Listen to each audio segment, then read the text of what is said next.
그러니까 이제는 내가 나이가 70이 됐다. 그러면은 자식은 자식, 내 인생은 내 인생. 서로 분리해서 사는 거예요.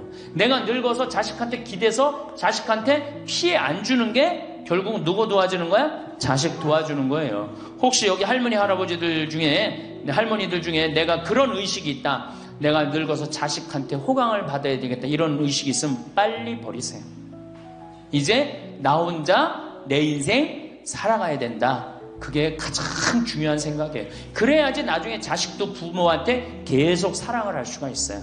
가기만 하면 원망하고, 이번 추석 때도 그런 사람들 많을 거야. 많이 싸웠을 거야. 응? 옆집 할망구는 아들이 와갖고 냉면도 사주고 갈비도 사줬다는데, 나는 큰아들이 사줄래나 둘째 아들이 사줄래나 막내딸이 사줄래나, 근데 나한테 사주는 놈 한 놈 없다. 그러면 자식들이 지겨운 거예요. 하루 이틀 그 소리 하는 것도 아니고. 나는요, 냉면 먹고 싶으면요, 내 돈 주고 내가 가서 사 먹어요. 냉면 먹고 싶은 거 누구만 알아? 내가 지금 냉면 먹고 싶은 거 누구만 알아? 나만 아는 거야. 나만 아니까 누가 나한테 사줘야 돼? 내가 나한테 사줘야 되는 거야. 내가 나한테. 누구한테 그걸 사주기를 원해? 70, 80이 돼서. 그래서 제발 재산, 집, 자식한테 물려줄 생각하지 말고 집 은행에 담보로 맡기고 다 쓰다가 통장에 얼마만 남기고 죽어? 이제 교육의 효과가 나옵니다. 500만 원만 남기고 죽어요. 모자라는 거는 뭘로 충당하면 돼? 부조금으로 충당하면 돼. 그 죽을 땐 어떻게 죽어? 꼴가닥 죽으면 돼요. 자, 호주에서는 다른 사람 절대 안 만난 할머니가 돌아가셨는데 어떻게 6개월 동안 그 할머니가 죽었는지 아무도 모르는 거예요. 그래갖고 6개월 동안 냄새가 하도 나서 보니까 죽은 지 6개월 돼서 그때 발견한 거예요. 자식들도 뻐젓이 다 있는데, 자식이 있어도 부모 6개월, 1년 안 차가는 자식 많아요. 앞으로 여러분들도 그럴 거예요. 여러분들도. 진짜 중요한 건 누구야? 친구야, 친구. 여기 노인대학에 같은 반에 친구가 안 나오면 전화로도 한 통 해볼 거 아니야. 그럼 죽었는지 살았는지 꼴가닥 죽었는지 어떻게 했는지 알 거 아니에요. 내가 고해성사를 들어보면요, 내가 비산동에 있을 때 16,000명이었지 교우들이. 고해성사 무지하게 많이 들어봤어요. 할머니들이 오면 고해성사의 100%가 다 며느리 욕이에요. 며느리 욕. 며느리가 얼마나 못되게 한 거 다 얘기해요. 그럼 내가 뭐라고 그래? 할머니, 요새 젊은 것들이 버릇이 없어서 예의 없이 자라서 그러니까 할머니가 이해하라고. 할머니, 며느리만 그런 게 아니라 다 그렇다. 예. 그럼 며느리들은 들어오면 나한테 뭐라고 고해성사할 것 같아? 시어머니 때문에 미치겠다고 그러는 거예요. 시어머니 때문에. 그럼 내가 그 며느리들한테 뭐라고 그럴 것 같아요? 늙으면 다 그러니까, 니네 집만 그런 게 아니다. 늙으면 다 그러니까 신경 쓰지 말아라. 제가 그래요. 어쩔 수 없는 거예요. 어쩔 수 없는 거예요. 자, 참 예수님. 네. 지금 우리 첫 강의 때는 우리가 지금 100년을 사는 시대가 왔다. 100년. 근데 대부분이 인생을 설계하는데 되게 어떻게 하느냐? 20살 때까지 공부하고 30살에 이거 준비해서 장가 가갖고 50까지 자식 다 키우고 60에 인생 설계를 대부분이 끝내요. 그러니까 우리나라는 이 40년 동안의 인생 설계가 자기가 돼 있는 분들이 거의 없어요. 40년 동안 내가, 우리말에 이런 게 있지. 노세 젊어 노세 늙어지면 못 노나니. 그런 노래 있죠. 노세 젊어 노세 늙어지면 못 노나니. 이게 1950년대 나온 노래예요. 근데 1950년대 평균 연령이 46세였어요. 그러니까 늙을 때까지 살았어, 못 살았어요? 60 동네에서 아까 말씀드렸듯이 하나둘이에요, 하나둘. 그러니까 노세 젊어 노세 늙어지면 못 노나니. 왜 못 놀아? 빨리 죽으니까. 근데 이 노래가 틀린 노래예요. 어떻게 불러야 되냐? 노세 늙어지면 안 죽나니. 안 죽어. 에? 안 죽어. 그대로 가는 거예요. 그대로. 그러니까 노세 늙어지면 안 죽나니. 그러니까 이제 우리 할머니들은 자식들도 다 키웠고 노동도 끝났고 내가 말했듯이 할러데이, 휴가 받은 거, 인생의 휴가. 이 휴가 받은 이 인생 동안 뒷방에 쭈그리고 살 것이냐, 다녀보지 못한 데 다니고 먹고 싶은 거 못 먹은 거 먹고 다닐 거냐는 누가 결정하냐면 할머니들이 결정하는 거예요. 할머니들이. 예, 내가 남은 이 재산을 가지고 정말로 즐겁게 쓰다가 죽을 땐 정말 행복하게 죽을 거냐, 아니면 70부터 90까지 뒷방에 쭈그리고 앉아서 원망만 하고 저주만 하다가 죽을 거냐, 이게 차원이 굉장히 틀린 거예요. 그래서 우리가 인생을 한 번쯤 내 앞으로 20년이 남았다, 30년이 남았다, 이걸 한 번쯤 깊이 생각해 볼 필요가 있는 거예요. 그래서 이제 나이를 먹으면은 이제 뭐가 문제냐면은 외로움이 제일 먼저 찾아옵니다. OECD 국가 중에 우리나라가 노인 자살률이 1위입니다. 잘 사는 나라 중에 1위예요. 잘 사는 나라 중에 1위인데 일본보다 노인 자살률이 2배가 높아요. 일본보다. 우리가 1996년에는 10만 명당 할머니, 할아버지들이 자살하는 할머니들이 28명이었는데 2006년 10만 명당 50명이 훌쩍 넘어버려요. 50명이. 자식도 찾아오지 않고 특히 할머니나 할아버지 둘 중에 하나가 아파서 들어 눕거나 세상을 떠나면 급격히 우울해지는 거예요. 여기 우리 할머니들 아까 뭐 말씀 들어보니까 할아버지들 왜 안 모시고 왔냐고 그러니까 집 지켜야 된다고, 그리고 할머니들만 전부 다 오셨다고 그러는데 우리 할머니들 지금 뭐 자식 걱정하고 자식 신경을 쓰는데 만약에 지금 할아버지가 돌아가시잖아요? 그럼 할머니들은 그날로 고아되는 거예요.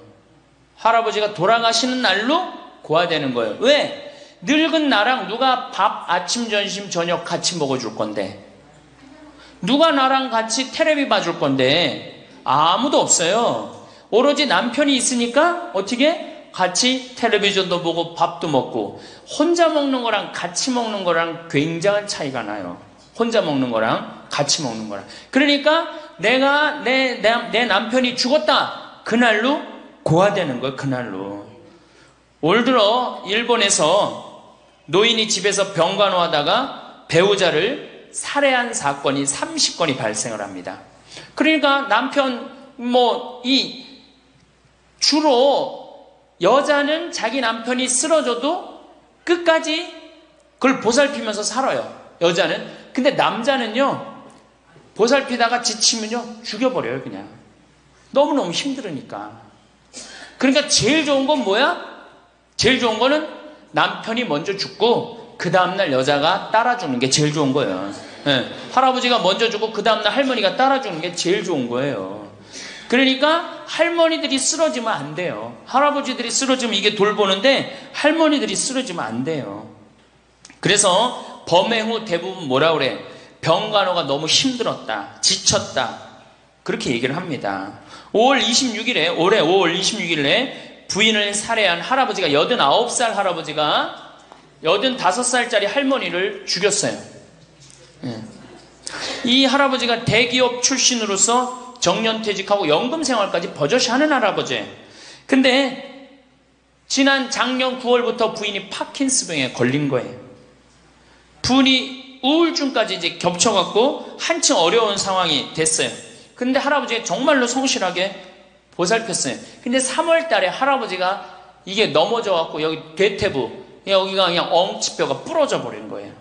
그러니까 이 병원 치료에도 불구하고 자꾸 힘들어지니까 어떻게? 결국은 남에게 패 끼치니 차라리 죽는 게 낫다. 그러고 그냥 죽여버린 거예요. 근데 이때 이 판결이 어떻게 나왔느냐 하면은 할아버지가 할머니를 죽인 거를 엄중하게 추궁하면서도 부인이 병 때문에 이전과는 전혀 다른 사람이 된 것을 비관하여 동반 자살을 시도한 것에는 동정의 여지가 있다. 그러면서 3년 징역형을 하고 5년 집행유예를 내려요. 그러면서 마지막 할아버지한테 뭐라 그러냐면 할머니 명복을 빌어주라고. 그러니까 이제 감옥에는 안 넣는 거죠. 그래서 이제는 정말로 이 노년에 이게 지금 죽느냐 사느냐의 문제야. 외롭고 안 외로우냐의 문제. 이건 외로운 것처럼 무서운 병이 없어요. 제가 여기 생태마을에 혼자 밥 먹잖아요. 사정원에서 혼자 밥 먹어요. 그러면 혼자 밥 먹는 게 뭐가 재밌어요? 작년에 우리 집에 안식년하는 신부님이 두 분이 와 계신데 두 분하고 이렇게 밥 먹는데 밥 먹는 시간이 너무 재밌는 거예요. 얘기도 하고 뭐 누구 흉도 보고 뭐 무슨 일 얘기 잘 모르는 정보도 얘기하고 너무 텔레비전도요. 저는 혼자 텔레비전 보면 재밌을 것 같아요? 재미없어요. 나는 우차사나 개그 콘서트를 한 번도 본 적이 없어요. 근데 안식년하는 신부님 오고 난 다음부터 내가 우차사를 1년 내내 봤다니까. 혼자 보고 웃는 건 그거는 정말로 이상하잖아요. 혼자 보고 막 방에서 혼자 깔깔고 미친 거죠. 혼자 보고 웃고. 근데 신부님하고 우리 나하고 안식년한 이용삼 신부님하고 같이 1년 동안 저녁에 우차사를 봐도 재밌고 뭘 봐도 재밌는 거야. 둘이가 그래서 좋은 거예요. 신부 그냥 혼자 밥 세끼 먹고 혼자 저녁에 텔레비전 보고 정말로 그거 쉬운 게 아니거든요. 근데 할머니들은 나는 원래 처음부터 그랬으니까 그거를 연애했는데 둘이 텔레비전 보고 둘이 밥 먹다가 어느 날 갑자기 둘 중에 하나가 죽었다. 그럼 그날로 고아되는 거예요. 그 외로운 시간을 자식들이 이해하지 못한단 말이에요. 절대 이해하지 못해요. 그래서 다정하고 아침부터 저녁까지 있었던 일을 얘기하겠어요? 뭘 얘기하겠어요? 근데 우리나라는 이 부부가 60 넘은 부부가 애인같이 살아야 되는데 이건 애인같이 사는 게 아니라 왼수같이 살아. 그래요, 안 그래요? 왜? 우리는 결혼하자마자 어떻게 했어? 자식 키우느냐고 엄마는 정신없이 바쁘고 아빠는 나가서 돈 버느냐고 정신없이 바빴어요. 그래갖고 둘이서 데이트할 기회가 없었어. 연애할 시간이 없었어. 근데 어느 날 갑자기 그래서 우리나라는 안사람 바깥 사람 그랬잖아요. 근데 어느 날 갑자기 바깥 사람이 이게 안 죽으면서 당신이 이제 사회에서 필요 없으니까 어떻게 해라. 집으로 가라. 그래갖고 집에 들어가고 안방에 들어와서 안 사람이 되는 거예요.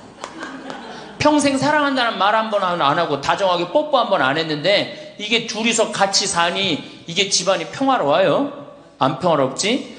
그러니까 서양은 20대 만나갖고 안 맞으면 30대 바꾸고 30대 만나갖고 안 맞으면 40대 바꾸고 40대 만나갖고 안 맞으면 50대 바꾼 부부가 50대부터 100살까지 애인같이 산대요. 소중함을 알아서.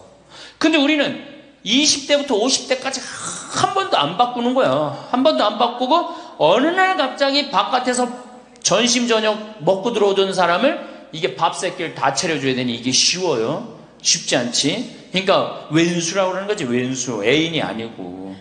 방도 어떻게 써? 아니 늙어서 안 그래도 외로운데 방도 그 아파트에서 둘만 사니까 할머니는 안방에서 자고 할아버지는 뒷방에서 자고 잠도 따로 자고 이거 뭐 같이 사나 마나야. 그 지금 우리 할머니들 보약을 해줘도 누구한테 해주는 게 제일 좋아요? 할아버지한테 해줘야 돼요. 다정하게 해줘야 돼요. 그 있는 것 자체만 해도 얼마나 큰 위안인데요.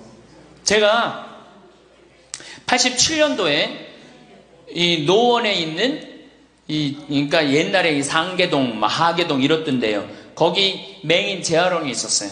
근데 내가 맹인 재활원에 이렇게 거기서 이제 근무를 했었을 때 거기에 부부가 있었는데 남편이 죽었어요. 남편이 죽어갖고 내가 뭐 정말 염도해주고 그냥 성가도 잘 해주고 그랬는데 그 눈이 먼 그 자매가 그 방을 바꿔달라는 거예요. 그래서 왜 바꾸냐 그랬더니 여길 가도 남편 냄새, 저길 가도 남편 냄새. 남편이 너무 그리워서 못 살겠다는 거예요. 그러니까 그냥 지금은 소용이 없는 것 같지. 그렇죠?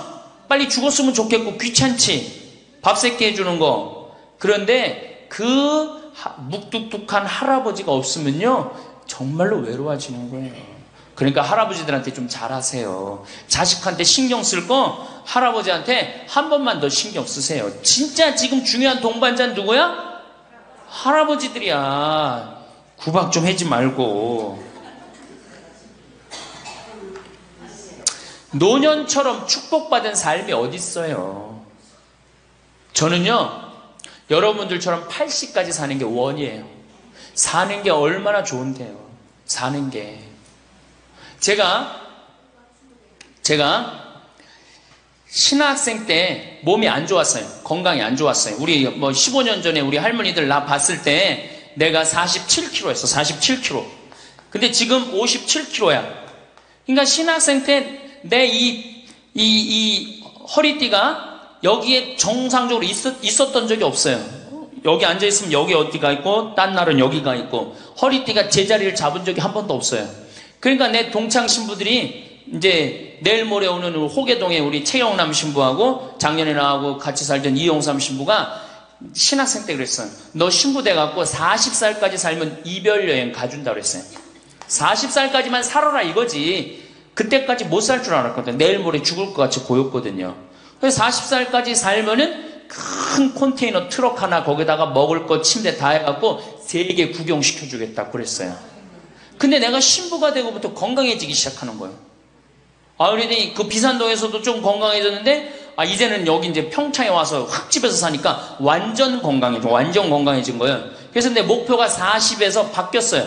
80으로. 왜? 이게 건강하고 보니까 사는 게 너무너무 좋은 거예요.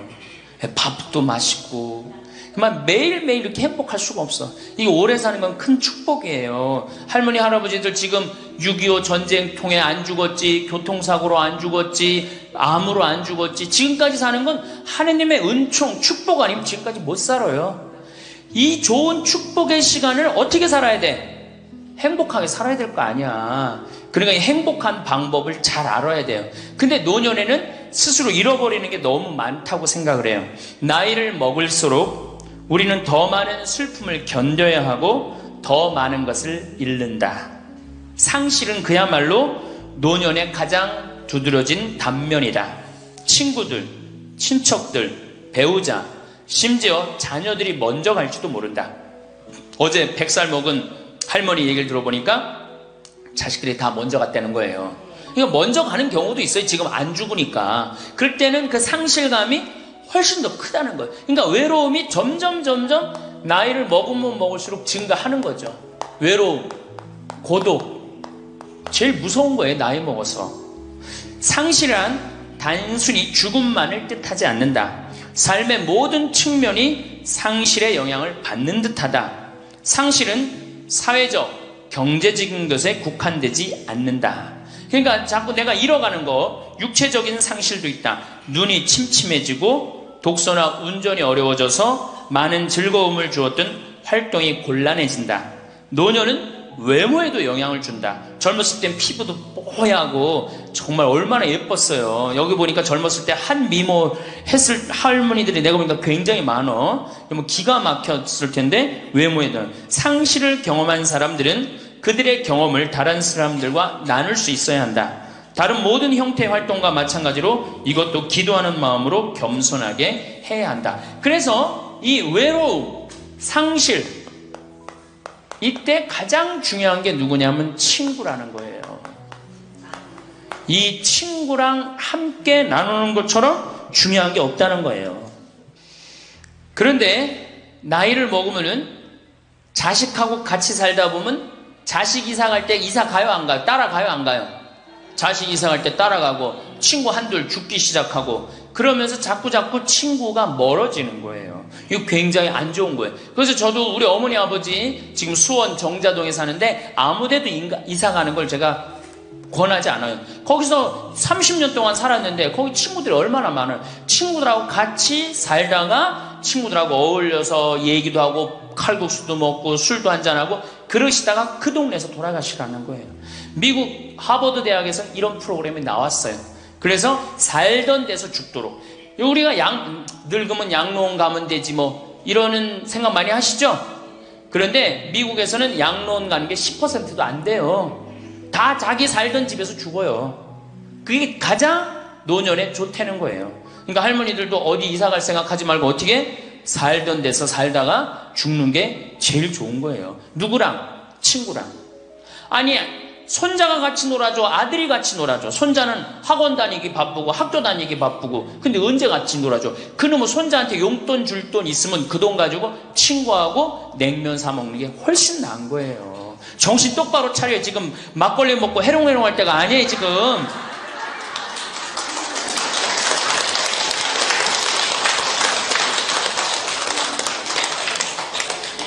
여기 비산동 노인대학 할머니들은 정말 행복한 분들이에요. 왜? 일주일에 한 번 나와서 또래 친구들하고 노래도 하고, 아까 보니까 또 마당에서 노래하고 막 강의도 안 들어오려고 막 그러다 보니까 이게 얼마나 중요한 건데, 일주일에 한 번 친구를 만나서 노래하고 춤도 추고, 굉장히 중요한 거예요. 그래서 노인대학 중간에 관두지 마세요. 죽을 때까지 다녀. 죽을 때까지. 예. 그거 가면 밥도 그냥 주잖아. 이야, 얼마나 좋아. 아니, 노인대학 다니까 지금 이 수학여행 온 거 아니야? 1박 2일? 수학여행도 오고. 아유, 한 신부님이 얼마나 훌륭해. 그냥 이쁘게 생기기도 했지만 얼마나 훌륭해. 할머니들 그냥.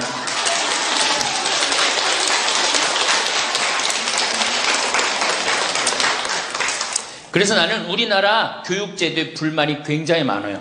왜냐? 초등학교 6년, 중고등학교 6년, 대학교 4년 배워서 60까지 먹고 사는 거예요. 그렇죠?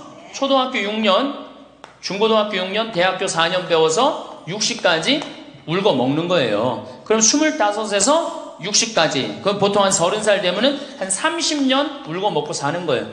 자, 60부터 지금 100살까지 살아. 그럼 몇 년이야? 40년이죠?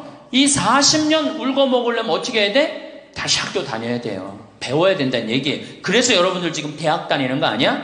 노인대학? 그렇죠? 그러니까 이 노인대학이 천주교가 제일 잘하는 것 중에 하나가 뭐예요 지금? 노인대학이에요. 정말로 잘하고 있는 거예요. 저는 우리나라 교육제도에 불만이 많은 사람이에요. 초등학교 6년, 중고등학교 6년, 대학교 4년을 배워서 60까지 산다면 60부터 100살까지 살려면 정규 학교가 생겨야 돼. 60부터 3년, 4년제 학교를 다녀야 돼. 그래서 지금 초등학교를 세우는 게 중요한 게 아니라 시니어, 노인 대학을 전부 다 동네마다 학교에 세워갖고 60살 되면은 아예 여기 의무 교육을 해야 돼. 4년 동안 배워갖고 나머지 100년, 40년 살 거를 재산 관리는 어떻게 하고, 건강 관리는 어떻게 하고, 친구 관리는 어떻게 하고, 본인이 이제까지 살아온 그 재능을 어떻게 키워주는 거. 그래서 이 학교 안 나오면 살지 말어. 100살까지. 그 60살 넘어서 이 학교, 정규학교 졸업하고 나면은 100살까지 살 자격증을 줘야 돼요. 그럼 모르고 그냥 살면 어떻게 해. 그래서 저는 이 정규학교, 우리나라가 진짜 훌륭한 나라 되려면은 60살 넘어서 동네마다 정규학교 난 세워야 된다고 생각해. 그리고 이 졸업장을 가져야만이 100살까지 살아야 돼요. 지금 한심하게 사는 할머니들 얼마나 많아요. 얼마 전에도 어떤 남편이 굉장히 훌륭한 남편인데 돌아가셨어요. 근데 재산을 확실하게 정리를 못하고 죽은 거예요.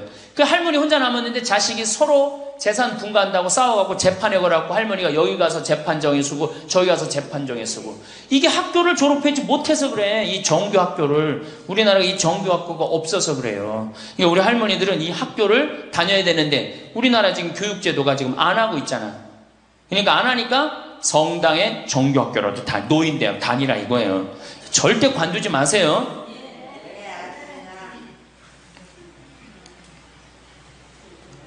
며칠 전에 능평성당에 70대 된 할머니 할아버지 네 부부가 여기 와서 2박 3일 동안 놀고 가셨어요. 네 부부가 바나 다 갖고 오고 쌀 반찬 다 갖고 왔어. 그럼 비싸지도 않지. 하루에 뭐 잠자는 거 하면 4만 5만 원이면 되니까 그 4일 동안 여기 와갖고 얼마나 근사하게 놀고 갔는지 몰라요. 그러니까 가능한 한 집에서 자주 벼야 돼. 집을 며느리하고 가능한 한 안 마주치는 게 좋은 거예요. 그래야지 며느리도 편안하지. 누구도 편안해? 나도 편안해요.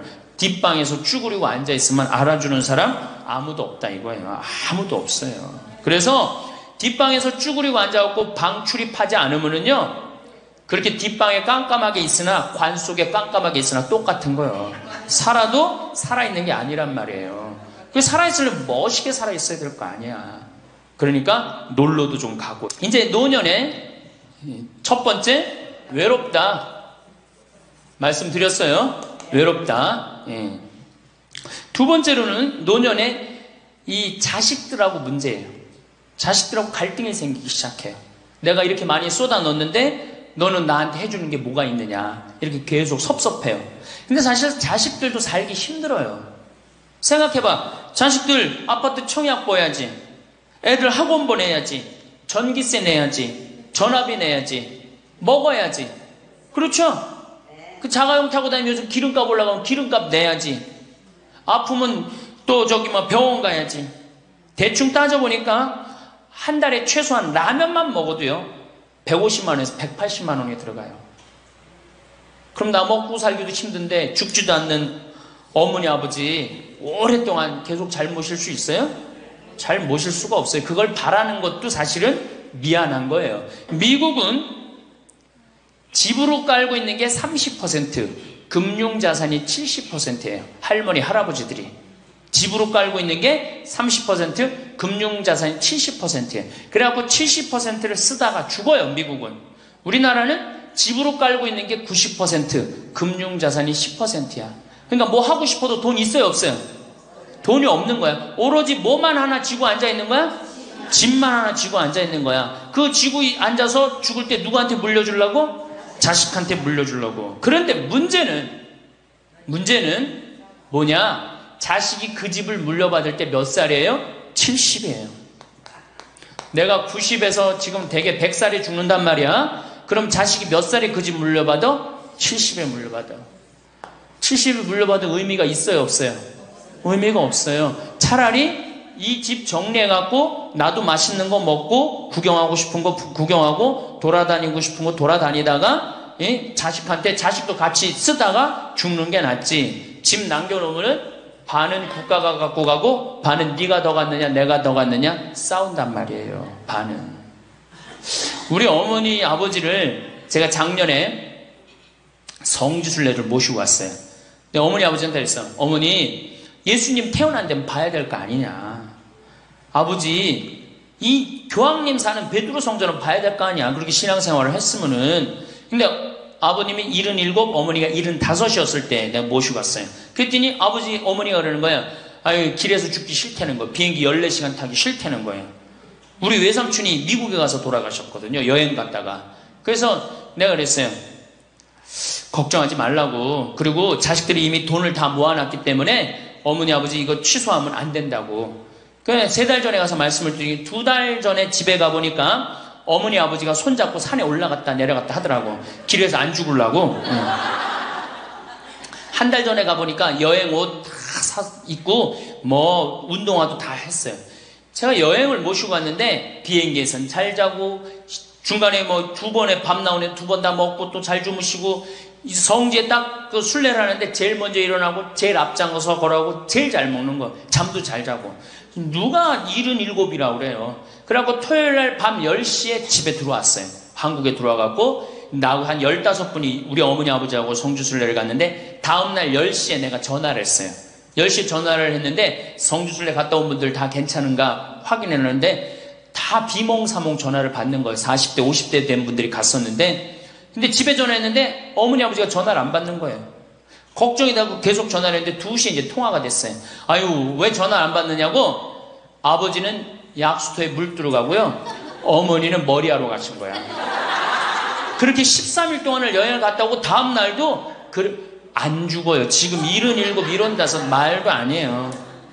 그렇게 모시고 여행을 갔다 왔더니 지난달에 내가 집에 가고 어머니 아버지하고 전심 같이 갈비 먹었어요. 그야말로 갈비를 먹는데 어머니가 그러는 거예요. 신부님, 작년에 신부님이 저기 막 성주순례 유럽 갔다 온다고 여행 가방을 이쁜 걸 사주었는데 집에 그 여행 가방이 이렇게 앉아 있는데 여행 가방이 너무 아깝다고. 저 여행 가방이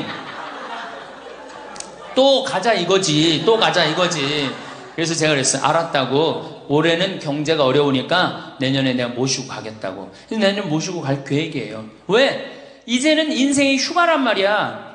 휴가니까 정말로 인생을 즐겁게 살고 좀 하느님께 영광 드리고 감사하면서 살다가 떠날 때 부조금은 어머니 이름으로 부조금이 들어오면 어머니 이름으로 과원에 집 한 채 줘줄 거고 아버지가 돌아가시면 아버지 이름으로 집 한 채 드리고 그리고 아무것도 남기지 않고 가시는 거예요. 그게 멋있는 거예요. 그러니까 제발 욕심을 버리세요. 내 자식, 내 새끼 이 욕심을 버려. 우리가 하늘나라를 지향하는 사람들은 아니야? 근데 뭐 그렇게 세상에 욕심이 많아. 하늘나라에 지향하는 사람들이. 그래서 우리 할머니들 제발 내가 자식한테 집 물려준다는 생각하지 말고 그거 아까 조사해보니까 4억에서 5억 정도 한다며요. 내일 집에 돌아가면 바로 은행에 가세요. 응? 그래갖고 바로 은행에 잡혀갖고 한 달에 2억이면 20년 쓸 수 있어요. 한 달에 200만 원. 그러니까 100만 원씩. 한 달에 100만 원이면 쓸만해 안 쓸만해요? 쓸만하죠? 예, 그건 뭐 내가 이제 다음 시간에 말씀을 드릴 거예요. 자, 외롭고 친구가 없고 그 다음에 자식하고 관계가 안 좋아져요. 그 다음에 나이를 먹으면은 몸이 여기저기에 아파요. 잘생기고 이뻤던 얼굴에 검버섯이 피죠. 그렇죠? 곱고 이뻤던 얼굴이 쭈글쭈글해지고, 그렇죠?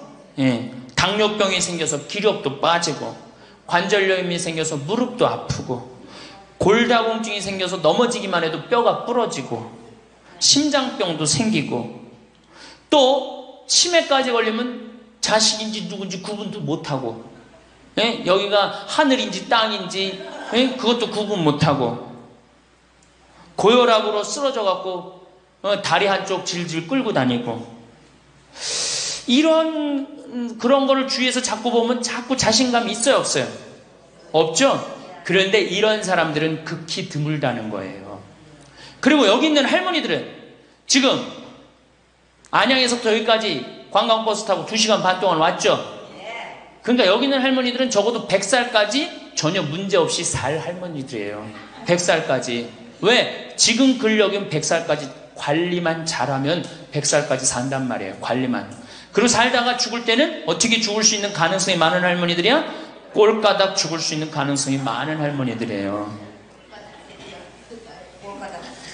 자, 그러니까 할머니들이 이제 운동을 잘 하셔야 돼요. 그냥 늙었다고 난 늙었다 이걸로 끝나는 게 아니에요. 우리 할머니들, 며느리들한테 섭섭한 할머니들 많죠? 100명이면 99명이 며느리한테 섭섭해요. 100명이. 맞죠? 네. 아유, 솔직해네.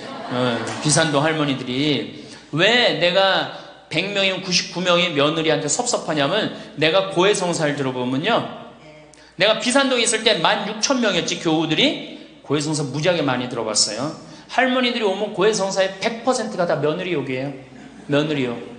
뭐 며느리가 얼마나 못되게 한 거 뭐 다 얘기해요. 그럼 내가 뭐라고 그래? 할머니, 요새 젊은 것들이 버릇이 없어서 예의 없이 자라서 그러니까 할머니가 이해하라고. 할머니, 며느리만 그런 게 아니라 다 그렇다. 예. 그럼 며느리들은 들어오면 나한테 뭐라고 고해성사할 것 같아? 시어머니 때문에 미치겠다고 그러는 거예요. 시어머니 때문에. 그럼 내가 그 며느리들한테 뭐라고 그럴 것 같아요?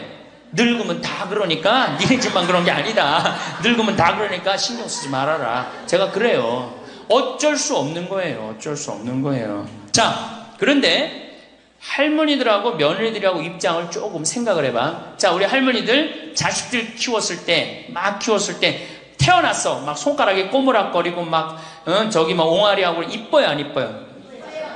아, 이놈이 일어났어. 뻗떡. 그래갖고 걸으면 한 걸음 뛰었을 때 흥분돼요 안 흥분돼요? 흥분되죠? 걸어. 그럼 기가 막히게 행복하죠?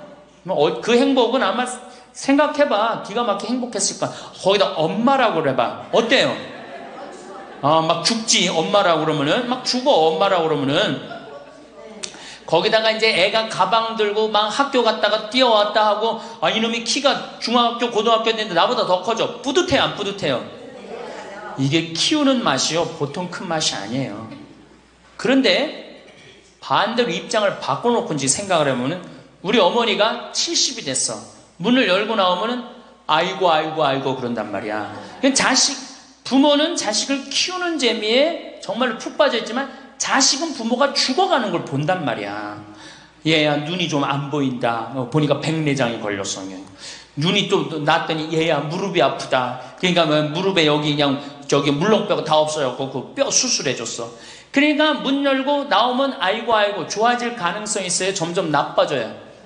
점점 점점 죽어가는 걸 보는 거예요. 누가 더 기쁠 것 같아? 자식을 키울 때가 기쁠 것 같아? 죽어가는 부모를 보는 게 기쁠 것 같아요? 여기는 안타까움, 짜증, 의무감 이런 게 들었어. 여기는 기쁨이 있고. 그러니까 우리 할머니들 자식들한테 나한테 왜 이렇게 섭섭하게 하나 원망할 필요가 없어요. 그 죽어가는 걸 보는 건 슬픈 거예요.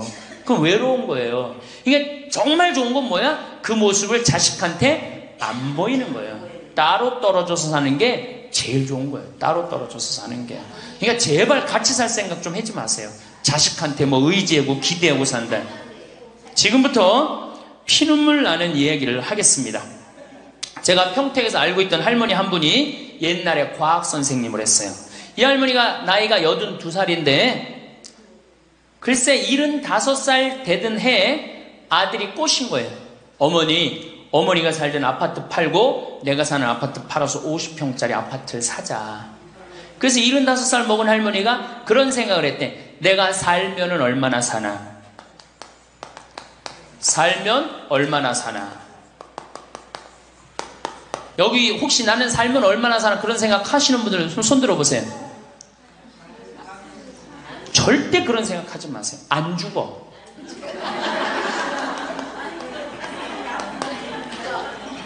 얼마 전에 102살 먹은 할머니한테 인터뷰를 했어요. 기자가. 할머니 제일 후회스러운 게 뭐예요? 그랬더니 70살에 그랬대. 내가 살면 얼마나 사나? 내일 모레면 죽겠지. 내일 모레면 죽겠지. 그런 생각을 했대요. 그래서 자식들이 어머니 어디 여행 갑시다. 그럼 내가 살면 얼마나 사는데 무슨 여행이냐. 니네들이나 갔다 와라. 난 여기 있을 테니까. 그러는데 80이 돼도 안 죽더래요. 80이 돼갖고 그런 생각을 했대. 이젠 진짜 내일 모레면 죽을 거다. 내일 모레면 죽을 거다. 어머니 내가 갈비 사드릴 테니까 갈비 니네나 먹으러 가라. 난 내일 모레면 죽을 건데 무슨 갈비가 필요하냐. 그리고 뒷방에 있었다는 거예요. 근데 90이 됐는데 그때도 안 죽더래요. 그래갖고 90이 돼갖고 진짜 내일 모레면 죽을 거다. 진짜 내일 모레. 그리고 100살까지 산 거예요. 이 할머니가. 제일 후회되는 게 뭐냐 그러니까 30년 동안 내일 모레면 죽을 거다. 그리고 뒷방에 앉아있던 게 제일 후회된다는 거예요. 30년이 짧은 세월이에요. 그 30년 동안 돌아다니고 먹고 싶은 거 먹고 만나고 싶은 친구 만나고 노인대학에 나오면 춤 시간도 있죠. 춤도 추고 박수도 치고 그랬으면 그 30년이 축복의 30년이야. 저주의 30년이야. 축복이죠. 근데 그 할머니는 어떻게 사는 거야? 저주의 30년을 사는 거예요. 어쨌든 이 할머니가 내가 살면 얼마나 사나 손자 얼굴이나 보고 자식이나 밥이나 먹고 같이 살아야 되겠다. 그리고 그 집을 팔아갖고 아들 이름으로 다 해주고 들어온 거예요. 들어오는 순간 자식하고 살아요? 누구하고 살아요? 며느리하고 살죠. 며느리가 그동안 시어머니하고 안 살았는데 학교 선생님을 했으니 얼마나 꼬장꼬장해요. 챙견을 얼마나 하겠어. 이거 챙견 저거 챙견. 그래 며느리 미쳐 안 미쳐? 미치죠. 며느리 성당도 나가기 싫은 거. 시어머니 열심히 나가는 성당. 그러니까 어떻게 해? 성당 안 나가니까 성당 안 나간다고 또 욕하고. 그러니까 점점 원수가 되는 거예요. 그러니까 며느리가 나 어머니랑 밥 먹는 거 체하니까 안 된다. 어머니 들어가갖고 방에서 들어가 먹어라. 밥도 같이 못 먹는 거 방에 들어가고 혼자 먹는 거예요. 손자하고 밥 먹으려고 합쳤는데 구박을 받는 거지. 하루는 날 찾아가고 신부님 머리 좀 만져보라는 거예요. 머리를 만져보니까 혹이 이렇게 2개가 났어. 보온병으로 며느리가 때린 거예요.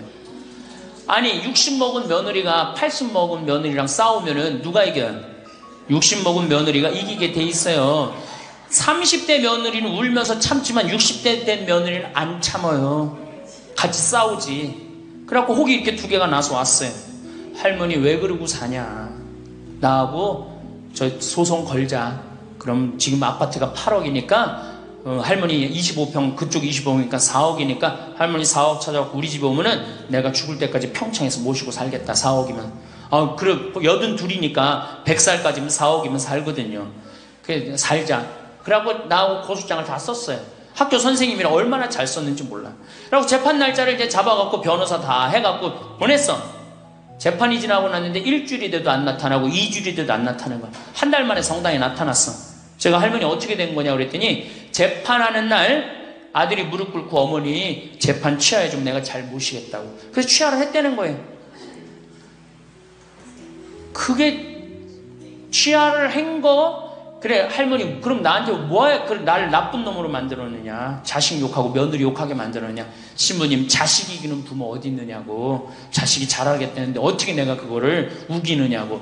이미 80 넘어서 자식 아니에요. 왼수예요, 왼수. 그래갖고 할머니 이제 자식한테 맞고 살던 나한테 찾아오지 말아라. 3달 됐는데 새벽에 전화가 왔어. 신부님 저 마리아예요. 그래서 어떻게 된 거냐 할머니, 왜 성당에 요새 안 나타나느냐 그랬더니 그 집에 사는 게 너무 괴로워서 스스로 전라도에 있는 양론에 들어간 거예요. 자식한테 재산을 주면 3가지를 잃어버려요. 첫 번째 자식을 잃어버려요. 두 번째 본인의 인생을 잃어버려요. 세 번째 재산을 잃어버려요. 그러니까 우리 할머니들은 자식도 안 잃어버리고 인생도 안 잃어버리고 재산도 안 잃어버리려면 어떻게 해야 돼? 자식하고 따로 내가 가지고 있는 은행에 가서 담보로 넣고 그거 다 쓰다가 죽는 게 제일 좋은 거예요. 자식한테 피해 안 주고. 그러면은 신부님 나 늙어서 죽을 때 어떻게 해? 늙으면은 남들이 알아서 해주겠지 이런 생각한단 말이야. 그래서 내가 항상 하는 얘기가 거지 근성을 버려라. 남들이 뭘 알아서 해줘. 늙은 나를 누가 책임져줘? 누가 책임져야 돼? 내가 책임져야 돼요. 그래서 내가 공부하고 내가 따라다니면서 배워야 돼. 그래서 60부터 64살까지 정규학교를 다녀야 돼. 이런 거 배우는 거. 성공한 사람들을 보면 크게 2부류로 나뉘는 걸 알 수 있습니다. 하나는 자신이 성공했다고 여기저기 떠벌리고 다니는 사람들, 그리고 또 하나는 조용히 아무 말 없이 자기 삶을 사는 사람들입니다. 우리는 흔히 성공을 하면 자연스럽게 자랑하고 싶어질 거라고 생각하죠. 좋은 차를 사고 비싼 시계를 차고 SNS에 멋진 사진을 올리고 싶을 겁니다. 왜냐하면 그렇게 하면 남들이 나를 더 인정해 줄 거라고 믿으니까요. 하지만 현실은 그렇지 않습니다. 오히려 진짜 성공한 사람들은 그렇게 행동하지 않습니다. 왜냐하면 보여줄 필요가 없기 때문입니다. 돈이 많다고 높은 자리에 있다고 유명하다고 해서 굳이 그걸 드러낼 필요는 없습니다. 그걸 아는 사람들은 이미 알고 있고 모르는 사람들은 알 필요가 없죠. 그런데도 굳이나 성공했다고 떠드는 사람들이 있습니다. 그런 사람들은 왜 그럴까요? 간단합니다. 그 사람들은 사실 그렇게까지 성공한 게 아니기 때문입니다. 우리는 종종 SNS에서 성공한 사람들을 봅니다. 해외여행을 가고 고급 레스토랑에서 밥을 먹고 멋진 차를 타고 다니는 모습? 그런데 가만히 보면 그런 걸 보여주는 사람들은 언제나 뭔가를 팔고 있습니다. 강의를 팔든 자기 브랜드를 홍보하든 아니면 단순히 자기 자존감을 유지하려고 하든 간에 결국 목적이 있는 거죠. 진짜 부자들은 그렇게 하지 않습니다. 오히려 조용히 아무도 모르게 자기 일을 합니다. 왜냐하면 자랑해서 얻을 게 없기 때문입니다. 오히려 괜히 잘난 척했다가 사람들에게 이용당하거나 시기와 질투를 받거나 쓸데없는 오해를 사는 게 더 피곤합니다. 이건 단순한 돈 이야기가 아닙니다. 사회적인 성공을 이룬 사람들도 마찬가지입니다. 진짜 실력 있는 사람들은 자기 실력을 굳이 떠벌리지 않습니다.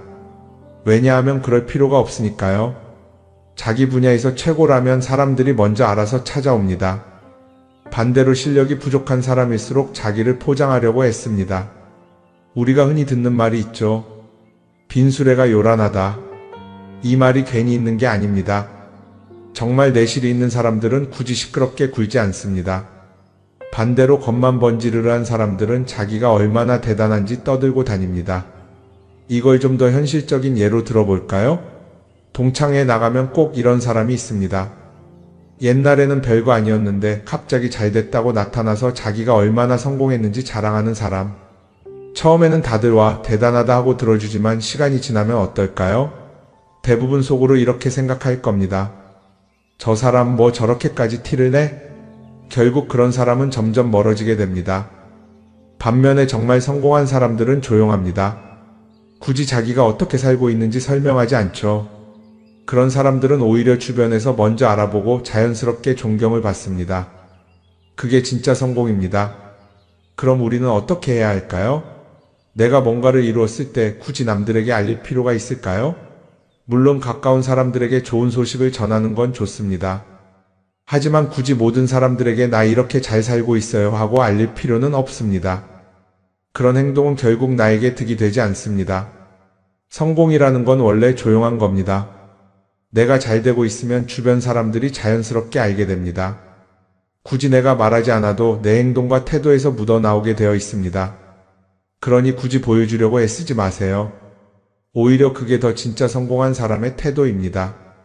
사람은 사회적 동물이라고 하잖아요. 혼자 살아갈 수 없고 결국 사람과의 관계 속에서 기쁨도 얻고 때로는 상처도 받습니다. 그런데 한 가지 생각해 볼 게 있어요. 우리가 정말 인간관계가 필요해서 맺고 있는 걸까요? 아니면 그냥 그래야 한다고 배워서 어쩔 수 없이 유지하고 있는 걸까요? 어릴 땐 친구 많으면 좋다고 하죠.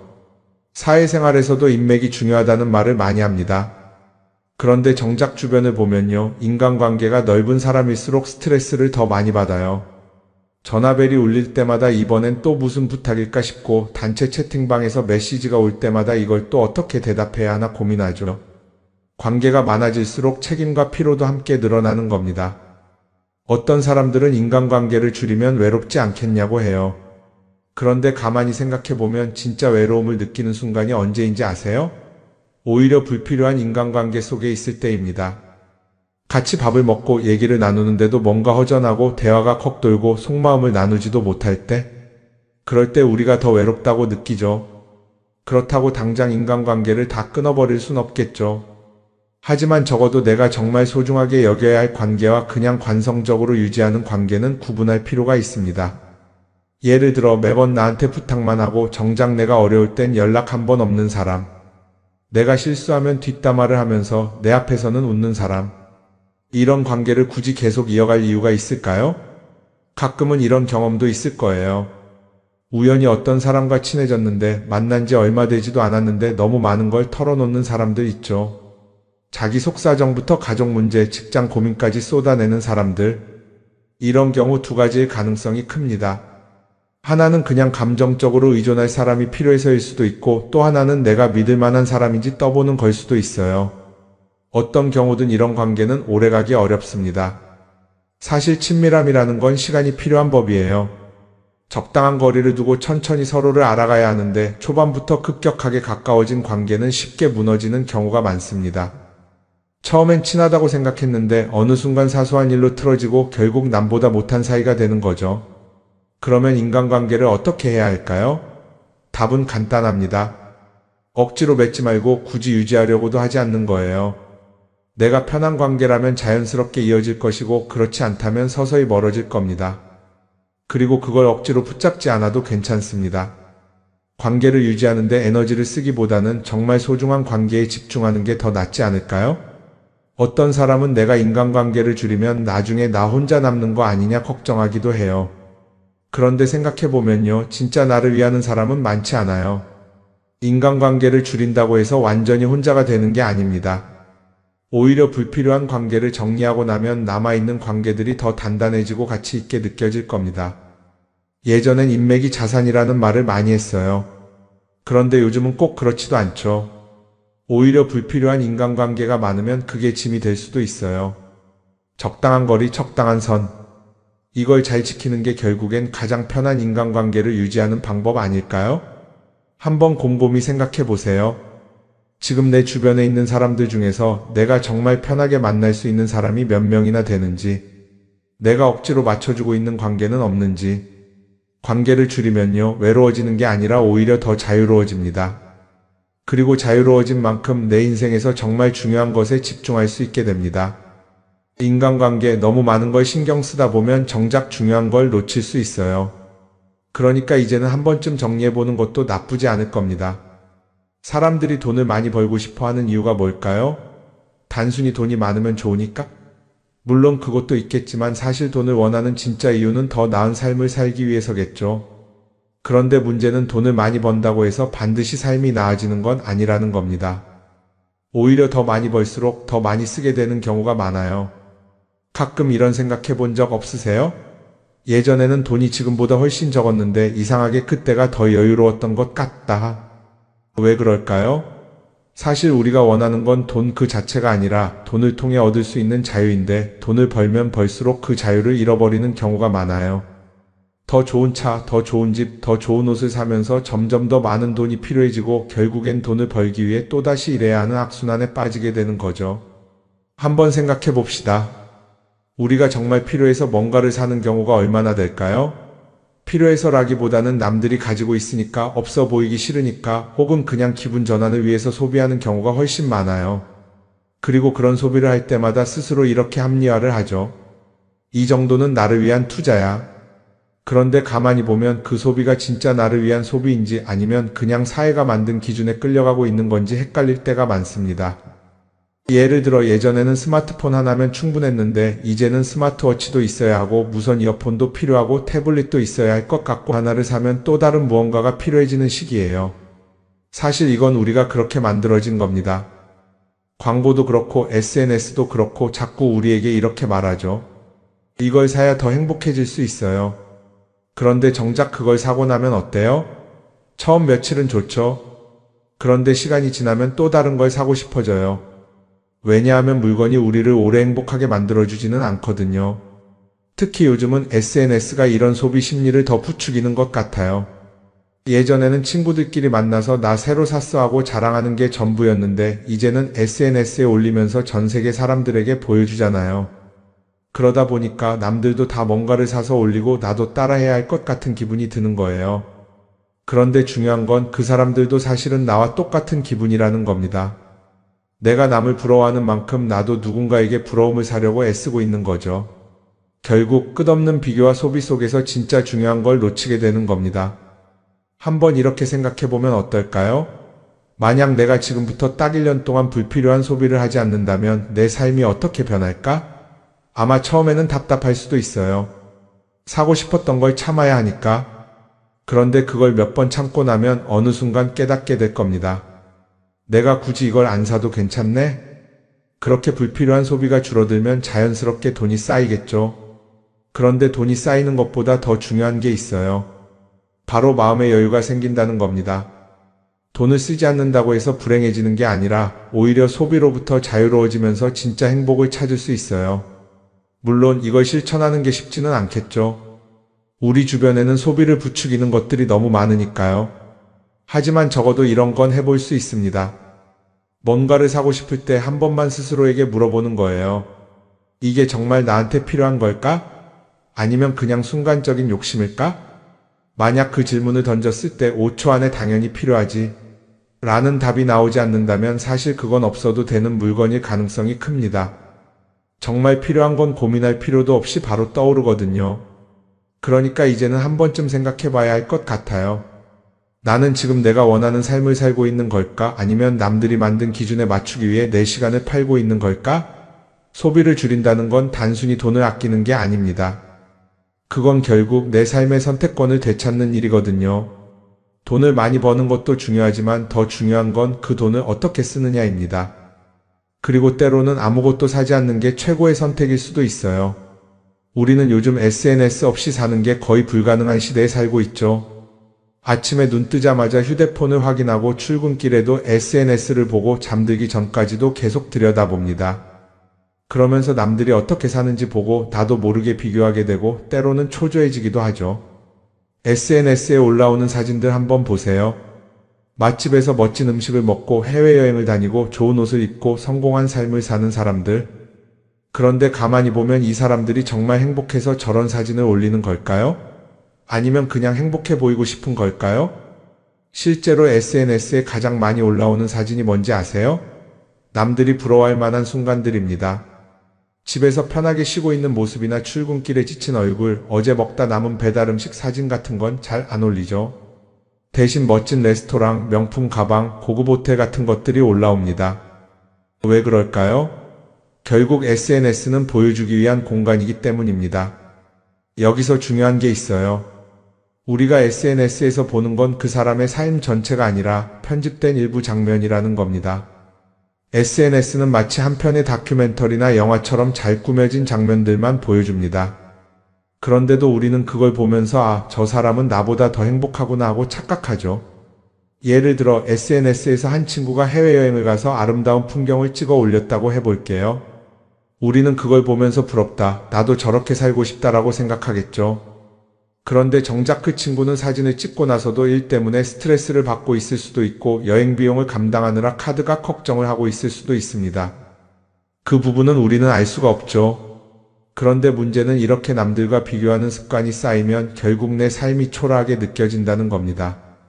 원래는 그냥 조용히 살아도 괜찮았는데 SNS를 보고 나면 나만 뒤처지는 것 같고 뭔가를 더 해야 할 것 같고 괜히 불안해지죠. SNS는 기본적으로 사람들의 비교 심리를 자극합니다. 남들이 가진 걸 나도 갖고 싶게 만들고 남들이 하는 걸 나도 해야 할 것 같은 기분이 들게 만들죠. 그러다 보니 필요하지도 않은 걸 사게 되고 무리해서라도 화려한 곳에 가게 되고 남들에게 보여주기 위해 사는 삶을 살게 됩니다. 그럼 어떻게 해야 할까요? 사실 정답은 간단합니다. SNS에서 보이는 것들을 곧이곧대로 믿지 않는 것입니다. 그리고 더 중요한 건 남과 비교하는 걸 멈추는 것이에요. 어떤 사람이 비싼 차를 타고 다닌다고 해서 그 사람이 꼭 행복한 건 아닙니다. 좋은 차를 타고 다니지만 밤마다 사업 걱정에 잠 못 이루는 사람도 많아요. 반대로 대중교통을 이용하지만 마음 편하게 사는 사람도 있죠. 결국 행복은 보이는 것이 아니라 느끼는 것입니다. SNS를 덜 보면 덜 불행해진다는 연구 결과도 있어요. 하루 종일 남의 삶을 보면서 비교하는 시간을 줄이면 내 삶에 집중할 수 있는 시간이 많아지는 겁니다. SNS를 완전히 끊을 필요는 없지만 최소한 그 안에 있는 것들이 전부 진짜라고 생각하지 않는 태도는 필요합니다. 우리는 누구나 자신만의 속도로 살아가고 있어요. 남들은 남들대로 사는 거고 나는 나대로 살면 됩니다. SNS에서 남들의 화려한 모습을 볼 때마다 한 번쯤 이렇게 생각해 보세요. 이건 그 사람이 보여주고 싶은 삶일 뿐이다. 그러면 조금은 편해질 겁니다. 사람들은 다들 자기 인생을 살아간다고 생각하죠. 그런데 가만 보면 정말 자기 인생을 사는 사람이 얼마나 될까요? 많은 사람들이 사실은 남이 만들어 놓은 기준에 맞춰서 살고 있어요. 좋은 대학, 좋은 직장, 좋은 차, 좋은 집. 다들 이런 걸 목표로 삼지만 정작 내가 원하는 삶이 뭔지 깊이 생각해 본 적이 없는 경우가 많아요.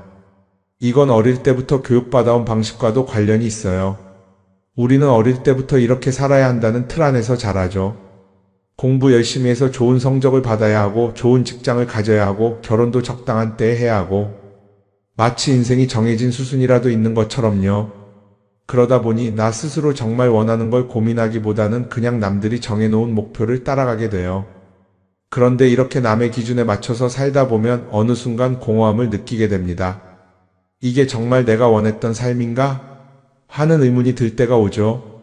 어릴 땐 성적이 목표였고 사회에 나와서는 연봉이 목표였고 결혼하고 나서는 아이 교육이 목표였는데 그 목표를 이루고 나면 허무한 거예요. 계속 뭔가를 이루긴 했는데 정작 나는 어디에 있는지 모르겠는 거죠. 진짜 중요한 건 내가 원하는 게 뭔지를 아는 것이에요. 그런데 이게 쉽지 않죠. 오랫동안 남의 기준대로 살아왔기 때문에 막상 내가 정말 원하는 게 뭐지? 하고 물어보면 선뜻 대답하기 어려운 경우가 많아요. 하지만 이 질문을 하지 않으면 우리는 평생 남이 정한 기준 속에서 살게 됩니다. 그럼 어떻게 해야 할까요? 첫 번째로 필요한 건 내가 왜 이런 생각을 하게 됐는지 스스로 점검하는 거예요. 예를 들어 내가 비싼 차를 사고 싶다고 생각한다면 그게 정말 내 필요 때문인지 아니면 남들에게 잘 보이기 위해서인지 한번 따져봐야 해요. 만약 남들이 나를 어떻게 볼까 하는 게 더 중요하다면 그건 내 기준이 아니라 사회가 만들어 놓은 기준일 가능성이 큽니다. 두 번째는 다른 사람의 의견에 휘둘리지 않는 연습을 하는 거예요. 우리는 살아가면서 끊임없이 남들의 평가를 받죠. 그 나이에 그런 걸 시작한다고? 지금 그게 가능하겠어? 이런 말들이 우리를 흔들어 놓습니다. 그런데 그런 말에 신경 쓰다 보면 결국 아무것도 하지 못하게 돼요. 중요한 건 남들이 뭐라고 하든 내가 결정하는 거예요. 물론 남의 조언을 들을 수도 있고 참고할 수도 있죠. 하지만 최종 결정은 항상 내 몫이어야 합니다. 내가 결정하고 내가 책임지는 거. 그렇게 해야 내 삶을 온전히 내 것으로 만들 수 있어요. 세 번째는 내가 한 선택에 책임지는 자세를 가지는 거예요. 많은 사람들이 무언가를 선택하고 나서도 후회하죠. 괜히 이걸 했나? 이 선택이 잘못된 건 아닐까? 그런데 한 가지 확실한 건 후회한다고 해서 과거가 바뀌지는 않는다는 거예요. 내가 한 선택이라면 그 선택이 틀렸다고 해도 받아들이고 그 안에서 최선을 다하는 게 더 중요해요. 이렇게 말하면 그럼 실수하면 어떡하죠? 라고 걱정하는 분들도 있을 거예요. 하지만 생각해보면 우리가 실수를 두려워하는 이유도 결국 남의 시선 때문이에요. 내가 실패하면 남들이 날 어떻게 볼까? 이런 걱정이 더 크죠. 그런데 남들은 생각보다 우리한테 관심이 없어요.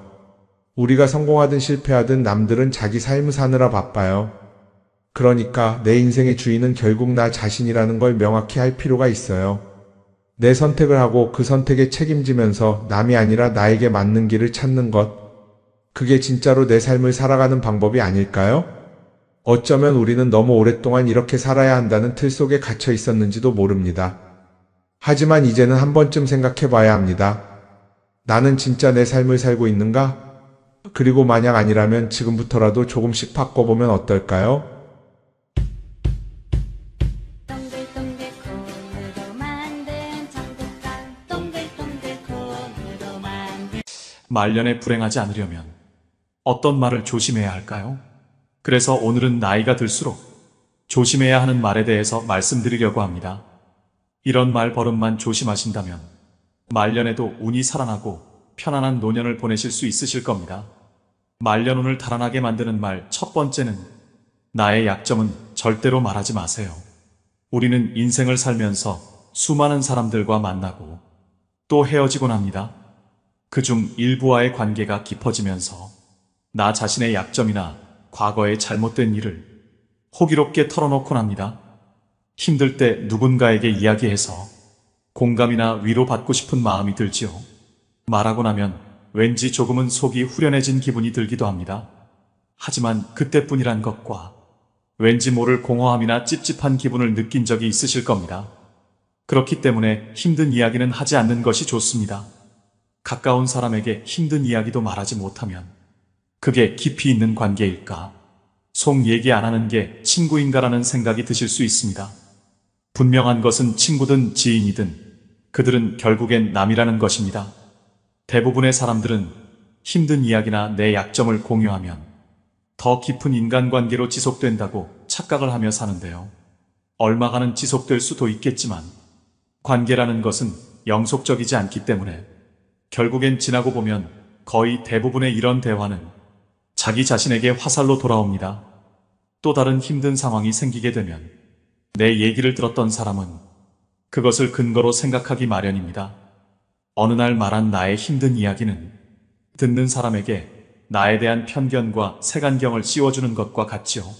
또 자칫 잘못하면 여러분이 오랫동안 쌓아온 이미지가 무너질 수도 있고 극복하지 못한 과거의 약점은 현재에 더 큰 부담이 될 수 있습니다. 아라비아의 격언을 보면 생활의 지혜가 담겨 있습니다. 적에게 알려서 안 될 일은 친구에게도 알리지 말라. 비밀을 지키면 비밀의 주인이 되지만 비밀을 고백하면 비밀의 노예가 된다. 그리고 평화의 열매는 침묵의 나무에서 열리는 법이다. 여러분, 인생을 살아보니 사람들의 마음이 모두 같지 않다는 것을 깨달았습니다. 나는 위로받고 싶어서 나의 아픔을 이야기하지만 그 이야기가 화살로 돌아와 다시 나의 가슴을 때리는 겁니다. 때로는 아픔, 약점 혹은 실수 등은 그냥 세월 속에 흘려보내는 것이 더 현명할 수 있습니다. 차라리 누군가에게 하소연하고 싶다면 익명이 보장되는 인터넷에서 위로를 받는 것이 낫습니다. 과거의 실수는 묻어두지 말고 그것에서 배워 앞으로의 삶을 더 의미 있고 풍요롭게 만드는 것이 중요합니다. 이것이 바로 우리가 인간관계 속에서 가져야 할 지혜 중 하나입니다.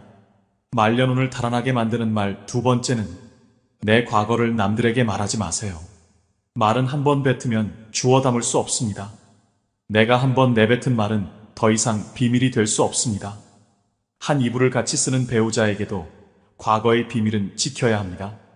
나중에 관계가 안 좋아지면 내 비밀이 치부가 되고 발목이 잡힙니다.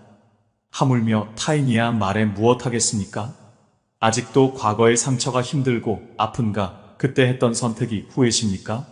그만큼 마음 아프게 후회했으면 이제 그만 보내줄 때가 되었습니다. 그러니 괜히 다른 사람들에게 나의 아픈 과거를 말하지 마세요. 물론 과거의 경험을 토대로 행복한 미래를 위해 노력하고 나아가는 건 중요합니다. 지난날의 실수를 다시는 반복하지 않도록 더 좋은 방법을 찾는 것도 중요합니다. 우리는 과거의 실수로부터 배워 삶을 더 의미 있고 풍요롭게 만들 수 있습니다. 그 과정에서 시행착오가 있더라도 이것이 우리 인간이 성장하는 방법입니다. 그러니 아무리 절친한 친구나 배우자에게도 내 과거사를 절대로 말하지 마세요. 겉으로는 진실되어 보이는 사람이어도 내 과거의 불행이 상대방에게는 위안이 될 수 있습니다. 그들에게 말거리를 주지 마세요. 말년운을 달아나게 만드는 말 세 번째는 절대 돈 자랑하지 마세요. 들떠서 생각 없이 했던 돈 자랑으로 말년에 재물복 다 나갑니다. 잘 되면 자랑하고 싶은 마음이 굴뚝 같지요. 더욱이 요즘은 물질과 마음 둘 다 궁핍한 세상이다 보니 돈으로라도 자존감과 우월감을 남의 눈치 안 보고 누리고 싶은 마음도 당연합니다. 하지만 어떤 상황에서건 먼저 돈에 대한 얘기는 절대로 시작하지 말아야 됩니다. 인간은 다른 사람이 나보다 더 많이 가졌다는 이유만으로도 상처받는 존재입니다. 자칫하면 친구를 잃거나 심지어는 자신의 재물복이 사라지며 재산마저 잃을 위험이 있는데요. 진짜 친구라면 축하를 해줘야 되는 거 아닌가 생각하실 겁니다. 하지만 나와 비슷한 처지라고 생각했던 사람이 갑자기 자신과의 격차가 확 벌어지는 기분이 들면 상대적 박탈감을 느끼게 됩니다. 보통 사람들은 삼성 이재용 회장을 보고 시기 질투하진 않습니다. 원래부터 나와의 격차가 말도 안 되게 큰 사람이기 때문입니다. 아무리 나이가 들어도 돈에 대한 욕심은 끝이 없습니다. 유튜브만 보더라도 심하게 짠내가 나거나 힘든 상황을 겪는 사람의 콘텐츠일수록 인기가 많은 맥락과도 같은데요. 이처럼 사람들은 자신보다 더 어려운 사람을 보고 자기 위안과 승리감을 맛보기도 합니다. 돈은 내가 많다는 걸 남이 알아도 문제이고 내가 적다는 걸 남이 알아도 문제입니다. 혹여나 친하게 지내는 사람이 돈을 빌려달라는 부탁을 거절함으로써 친구와의 관계가 손상되거나 돈을 빌려주었지만 돌려받지 못해 친구를 잃는 경우도 많습니다. 반대로 돈이 너무 없어 보여도 사람들이 멀리할 수도 있으니 적당히 꾸미고 적당히 쓰면서 말년을 지내시는 게 가장 좋습니다. 여기서 가장 중요한 것은 돈을 어떻게 사용하고 어떻게 다루느냐입니다. 돈 얘기를 하면 안 되는 것은 자식도 마찬가지입니다. 자식들 결혼자금이다, 사업자금이다 하면서 노후 자산을 턱턱 내놓는 부모들이 많은데요. 자신은 백발이 성해지도록 여행 한번 제대로 못 가보고 입고 싶은 옷, 먹고 싶은 거 아껴서 자식 손에 쥐어주는 일은 절대 하지 마셔야 됩니다. 노후에는 나 자신만을 위해 사셔야 됩니다. 그것 또한 내 노후를 지키는 길임을 명심하시길 바랍니다. 말년운을 달아나게 만드는 말 네 번째는 거짓말을 하지 마세요. 여러분, 나이가 들어도 사소한 거짓말을 하면서 임기응변으로 세상을 살아가는 사람들을 주위에서 종종 보았을 것입니다. 혹시 그런 사람을 보신다면 어떤 생각이 드시나요? 인생은 저렇게 살아야지 하는 생각이 드시나요? 아니면 왜 나이 먹고 저렇게 살고 있을까 하는 생각이 드시나요? 거짓말이 정말 큰 사기만 해당되는 것이 아닙니다. 아주 사소한 이야기라도 이것이 버릇이 된다면 정말 신뢰가 없는 사람이 될 것입니다. 어쩌다 상대와의 대화에서 말문이 막혀 거짓말을 하게 되는 경우도 있습니다. 또 어떤 상황을 회피하기 위해 거짓말을 하는 경우도 있죠. 하지만 지나고 보면 숨기고자 했던 모든 것이 다 탄로가 나고 사소한 거짓말에서 시작한 행동을 감추기 위해 걷잡을 수 없이 더 큰 거짓말을 하게 되는 경우도 허다합니다. 바로 눈앞에 현재의 상황을 피할 수 있을지 모르지만 거짓말은 더 큰 문제를 가져올 수 있습니다. 자신이 잘못한 상황이라면 정직하게 실수를 인정하고 사과하는 것이 중요합니다. 부처님 말씀에 내가 남에게 받고 싶은 대로 남을 대접하라고 했습니다. 내가 다른 사람에게 신뢰받고자 한다면 나 스스로 먼저 신임을 줄 수 있는 사람이 되어야 합니다. 그래야 말년에도 귀인을 만나 뜻밖의 기회가 생길지도 모를 일입니다. 말년운을 달아나게 만드는 말 다섯 번째는 나의 목표를 말하지 마세요. 여러분은 자신의 목표를 다른 사람에게 말하고 계신가요? 아무리 말년이라도 나의 긍정적인 목표를 굳이 남에게 말할 필요는 없습니다. 같은 목표를 가진 사람이 아닌 이상 부정적인 반응을 듣기 쉬운데요. 사람들은 훈수 두는 것을 좋아합니다. 나이 들어서 무슨 목표냐? 그냥 살던 대로 살지라고 속으로 생각할 수 있습니다. 이처럼 목표를 말하는 것은 훈수 두는 사람들에게 좋은 먹잇감이 되는 것입니다. 또한 여러분이 목표를 이루어도 대부분의 사람들은 질투심을 느낍니다. 사촌이 땅을 사면 배가 아프다는 말이 있듯이 부러워하면서도 시기와 질투를 하게 되는데요. 그래서 그렇게 친하지 않은 사람들에게 목표를 말하는 것은 대체로 좋지 않은 결과를 가져옵니다. 나의 목표를 듣고 진정으로 응원하고 같이 나아갈 수 있는 사람들에게만 여러분의 목표를 나누는 것이 현명합니다. 여러분의 꿈과 목표는 소중하므로 그것을 함부로 다른 사람들에게 말하지 않고 자신의 길을 묵묵히 걸어가는 것이 중요합니다. 노년에 조용히 혼자 그동안 해보지 못한 나만의 버킷리스트를 하나씩 성취하면서 행복을 느끼는 것이 인생 말년의 낙인 것입니다. 성공하고 나서 말해도 늦지 않습니다. 한없이 흔들리는 세상에서 흔들리지 않기 위한 유일한 방법은 눈을 감고 귀를 막고 오감을 고요히 하는 것입니다. 그래야 말년이 편안해집니다. 말년운을 달아나게 만드는 말 6번째는 다른 사람의 단점을 말하지 마세요. 우리는 살면서 남의 이야기를 많이 하고 삽니다. 그리고 남의 약점을 이야기하는 것이 좋은 일이 아니라는 건 누구나 다 알고 있죠. 하지만 우리가 살아가면서 어떻게 남 이야기를 안 하고 살 수 있을까요? 세상 돌아가는 이런저런 이야기를 어떻게 안 하고 살 수 있을까요? 하지만 그럼에도 우리가 남의 이야기를 쉽게 하는 것을 조심해야 합니다. 남을 헐뜯는 사람은 세 사람을 죽인다고 했습니다. 자신을 죽이고 듣는 사람을 죽이고 비난의 당사자를 죽이는 것입니다. 다른 사람들과 누군가에 대한 비난을 같이 하게 되면 그 순간에는 그들이 나와 한편인 듯 느껴지지만 결정적인 순간에는 결국 서로를 의심하게 되는데요. 이로 인해 신뢰가 요구되는 좋은 기회들이 내게 왔을 때 놓치게 될 것입니다. 여러분들 주변에 기적적으로 내가 한 이야기를 무덤까지 가지고 갈 사람이 있다면, 남에게 절대로 말하지 않을 사람이 있다면 괜찮겠지만, 그렇지 않다면 부디 남의 단점에 대해 입에 올리지 않는 게 좋겠습니다. 물론 남의 비밀과 사생활은 무엇보다 흥미로울 수 있는 이야기이지만 내가 그것을 이야기하는 재미에 너무 빠진다면 자칫 입이 가벼운 사람으로 오해를 받을 수가 있습니다. 그리하여 내가 어려울 때 곁에 있어줄 사람이 없어질 수 있으니 남의 이야기, 특히 남의 단점을 이야기할 때는 신중을 기하심이 어떨런지요. 말년운을 달아나게 만드는 말 7번째는 남들에게 절대로 생색내지 마세요. 은혜를 베풀었으면 보답을 바라지 말고 남에게 주었으면 뒤에 후회하지 마세요. 입만 열면 자랑하고 생색내는 사람이 있습니다. 자랑 같지 않은 것도 자랑하는가 하면 대화가 안 통하는 사람도 있습니다. 생색내는 사람과 같이 있을 때 피곤하고 스트레스를 받았던 경험이 다들 있었을 것입니다. 불교에서는 보시라는 단어가 있습니다. 보시는 은혜를 많이 베푸는 것을 뜻합니다. 내가 다른 사람들에게 베풀면 베풀수록 그 복은 몇 배로 나에게 크게 돌아옵니다.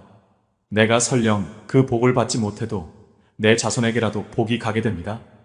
그런데 이런 복에도 조건이 하나 붙습니다.